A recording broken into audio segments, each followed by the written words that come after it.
तो बैंगलोर, पुणे, हैदराबाद, इसका तो आपको पता ही है, दिल्ली, ये सब जगह में कितना ट्रैफिक होता है। तो आपको बैंगलोर में एक जगह से दूसरी जगह जाने के लिए तो टाइम चला जाता है। Although the weather in Bangalore is good, but traffic बहुत ज़्यादा रहता है। यहाँ पे वो चीज़ बिल्कुल नहीं रहती। यहाँ पे लोग ही नहीं है, 1 करोड़ लोग हैं total.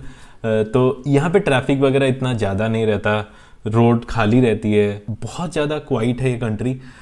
So if you want to move out of that hustle and you want to stay in a quiet place, तो I think you can consider this country कि आप यहाँ पे आके काम कर सकते हो या फिर जॉब कर सकते हो, ठीक है।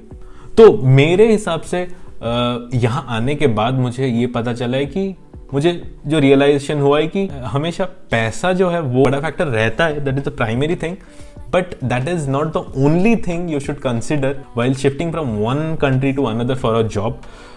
मैं अभी ये नहीं करता क्योंकि मुझे बहुत सारी चीज़ें जो है पता चल गई है यहाँ आके कि चीज़ें कितनी सिंपल होती है यहाँ पे। मैं एक सजेशन दूंगा अपनी तरफ से, यहाँ पे आप एक बहुत ही अच्छी क्वालिटी लाइफस्टाइल मेंटेन कर सकते हैं। मतलब quality not in the sense कि पैसे उड़ा रहे हैं। यहाँ पे एक तो आप इतना ज़्यादा पोल्यूशन नहीं है, तो आई थिंक अगर आप यहाँ सपोज आप 60 साल जीने वाले हो, यहाँ आके आप 61 साल जियोगे, तो पोल्यूशन बहुत कम है इंडिया में, जबकि पोल्यूशन बहुत ज़्यादा है। मैं ऐसा नहीं बोल रहा हूँ कि सबको इंडिया से आ जाना चाहिए, but it's a one time opportunity. अगर आप मिल रहा है तो ऑब्वियसली ले लेना चाहिए।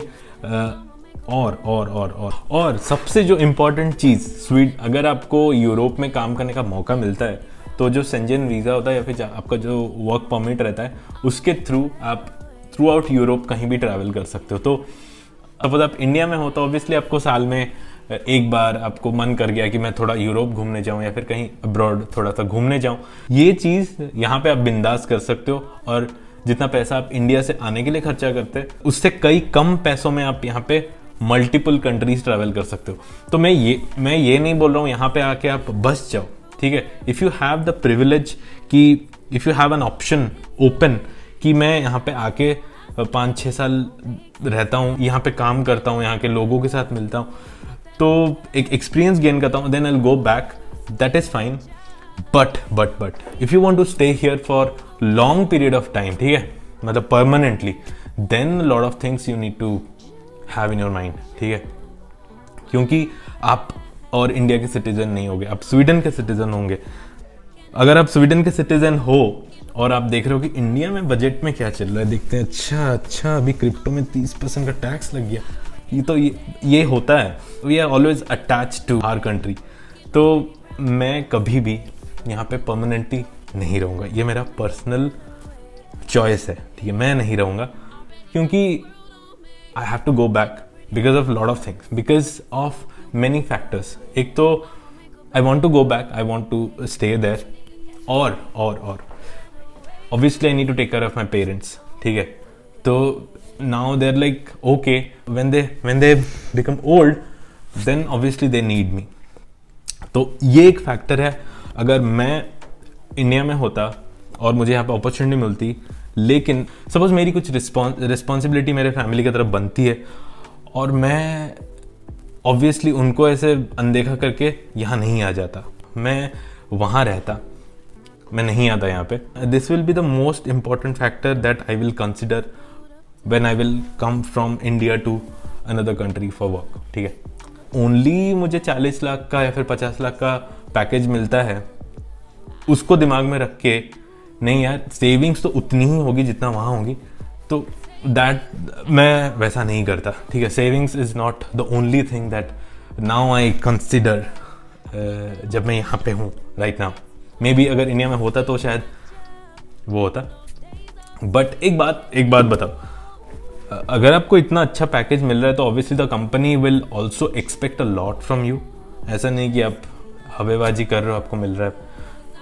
ऑब्वियस अगर आप एक ऐसे इंसान हो कि मेरे को आई एम वर्कहोलिक, मुझे किसी को टाइम नहीं देना है, मेरे को बस काम ही करना है, that's fine, that's your personal choice. There also obviously they have some expectation from you. It's not like कि आपको गला दबा के काम वसूल करे, ऐसा नहीं। और मैं ये भी नहीं बोल रहा हूँ कि इंडिया में वैसे करते हैं, बट जितना मुझे पता है एक्सपेक्टेशन रहती है, काफ़ी ज़्यादा रहती है। ऑब्वियसली एक कंपनी आपको इतना ज़्यादा पैसा क्यों देगी अगर आप उतना ज़्यादा काम नहीं करोगे। तो वो भी एक फैक्टर है कि आप अपना वर्क लाइफ बैलेंस कितना मेंटेन कर रहे हो। If you want to maintain that, if you don't want, that's up to you, but if you want to maintain that, this is a better place. अगर आप एक ऐसे फैमिली से belong करते हो जहाँ पे हर चीज़ करने के लिए कोई ना कोई है, खाना बनाने के लिए किसी घर में, घर सफाई करने के लिए, यहाँ पे वो चीज़ नहीं होगी। यहाँ पे आपको सब कुछ खुद करना पड़ेगा। अगर आप अपने आप को मतलब एक ऐसे सिचुएशन में डाल दियो कि मैं तो भाई राजा बाबू, मैं हाथ भी नहीं लगाऊंगा इस चीज़ को, ठीक है, तो उस केस में बहुत ज़्यादा दिक्कत हो सकती है, ठीक है। और बाकी यार यहाँ पे बहुत सारी चीज़ें हैं, जैसे हेल्थ केयर का मैं बहुत वीडियोस में बताऊँ, although it's slow but it's free, almost free. उसके बाद स्कूल्स वगैरह है, स्वीडिश स्कूल वगैरह फ्री रहता है। उसके बाद आपको इंटरनेशनल स्कूल में पैसे देने होते हैं, बट कुछ इंटरनेशनल स्कूल है जहाँ पे चांसेस बहुत कम है एडमिशन मिलने का, बट वहाँ पे फ्री हो जाता है। फिर यहाँ पे आप इजीली जो है घर वर खरीद सकते हो, यहाँ पे इंटरेस्ट रेट बहुत कम रहता है। यहाँ पे और एक बहुत इंपॉर्टेंट चीज़ मैं यहाँ पे बताना चाहूँगा, वो है अनएम्प्लॉयमेंट इंश्योरेंस। तो होता क्या है कि अगर आपका यहाँ पे जॉब चला जाता है, आपको कंपनी फायर कर देती है, तो यहाँ पे यूनियंस होते हैं, तो आप यूनियन के पास जाके you can make a complain, कि आप बातचीत कर सकते हो कि क्यों जॉब से निकाला। अगर इन केस आपको जॉब से निकाल भी दिया, आपकी जॉब चली गई, तो यहाँ पे एक है होता है अनएम्प्लॉयमेंट इंश्योरेंस, जो आपको 3 महीने, अगर क्योंकि हम लोग यहाँ पे टेम्प्रेरी बेसिस में है, तो आपको 3 महीने तक का आपको आपकी सैलरी का 80% मिलता है। तो उस 3 महीने में आप इजीली आप जॉब वगैरह ढूंढ सकते हो। तो वो इंडिया में नहीं होता शायद। मतलब यहाँ पे गवर्नमेंट काफ़ी ज़्यादा ख्याल रखती है, सिटीज़न का हो या फिर इमिग्रेंट्स का हो, तो जॉब अगर चली जाए तो वो एक बेनिफिट है। एंड ऑफ कोर्स उसके लिए आपको यूनियन का पार्ट होना पड़ेगा, और अकासा जो फ़ी आपको भरना पड़ेगा, उसके लिए मैंने वीडियो डाल रखा है, तो कहाँ पे तो आई बटन आया होगा, तो वहाँ पे चेक कर लेना, क्योंकि ऑब्वियसली मुफ्त में थोड़ी ऐसा हो जाएगा। मतलब but fees are very minimal, like 140 और 200 समथिंग लाइक दैट। मतलब एक जॉब लूज करने के सामने वो कुछ भी नहीं है। और एक चीज़ मैं बताना चाहूँगा कि यहाँ पे जो है स्वीडन में, मुझे जितना पता है कि लोगों को अपॉर्चुनिटी उतना मिलता नहीं है यहाँ अंदर आने के लिए, स्वीडन में आने के लिए। कनाडा वगैरह का क्या है, ऑस्ट्रेलिया, कनाडा, न्यूजीलैंड, इन लोगों का तो पीआर का प्रोसेस है, आपको वो पॉइंट्स कलेक्ट करके फिर यू कैन अप्लाई। बट यहाँ पे मिलना बहुत मुश्किल होता है, क्योंकि यहाँ का कोई प्रोसेस वैसे नहीं है। ऐसे वर्क परमिट वगैरह अप्लाई आप कर सकते हो, लेकिन मेरे हिसाब से अगर आपको एक अपॉर्चुनिटी मिल रहा है यहाँ पे होता क्या है पता है, यहाँ पे आके आप, अगर आप स्वीडन में हो, ठीक है, अगर आपको स्वीडन में अच्छा नहीं लगता है, मेरे को सपोज स्वीडन में बहुत ज़्यादा ठंड है, मुझे अच्छा नहीं लग रहा है, suppose I want to try some other country, मुझे नेदरलैंड्स जाना है, जर्मनी जाना है, डेनमार्क जाना है, या फिर ऑस्ट्रिया जाना है, फ्रांस जाना है, फिनलैंड जाना है, तो ये सारे ऑप्शन आपके लिए खुल जाते हैं, ठीक है। जबकि इंडिया से उन सब कंट्रीज़ में जॉब मिलना थोड़ा मुश्किल है। अगर आप हायर स्टडीज़ करते हो तो that is one option, but directly अगर आप जॉब मिल रहा है, you are very lucky. There are lot of people who want to come but वो नहीं आ पाते। तो अगर आपको मिल रहा है तो यू शुड फील लकी, और आपके लिए बहुत सारे ऑप्शंस खुल जाएंगे। बाकी और एक इम्पॉर्टेंट चीज़, यहाँ पे बहुत सारे लोग, मतलब जैसे एक ऑप्शन वो आजमाते हैं कि हम लोग हायर स्टडीज़ के लिए अप्लाई करेंगे, फिर उस टाइम पे काम करेंगे, and then we will try to get a job. तो यार मेरे हिसाब से हायर स्टडीज़ के लिए यूएस कनाडा अच्छा है, क्योंकि वहाँ पे आप जब कंप्लीट करते हो तो आपको जो प्लेसमेंट होता है या फिर आपको जो जॉब लगती है वो आप मतलब अच्छा ही लगता है। यहाँ पे even if you do your masters here, the salary you will get जो स्टार्टिंग होता है एक फ्रेशर का, उस तरह, ठीक है। तो ये एक दिमाग में आपको चीज़ रखनी है। और यहाँ पे ऐसे कोई प्लेसमेंट वगैरह होता नहीं है, you have to make connections with companies, recruiters, and then आपको अप्लाई करना होता है। तो वो एक चीज़ आपको ध्यान में रखना होगा। मैं बोलूँगा कि बहुत सारे लोग क्या करते हैं, यहाँ पे आ जाते हैं पढ़ाई करने के लिए, फिर दे डू फूड डिलीवरी, बहुत सारे जॉब्स जो कि बहुत हेक्टिक होता है, क्योंकि आप पढ़ाई के टाइम ये सब करोगे तो पढ़ाई कब करोगे।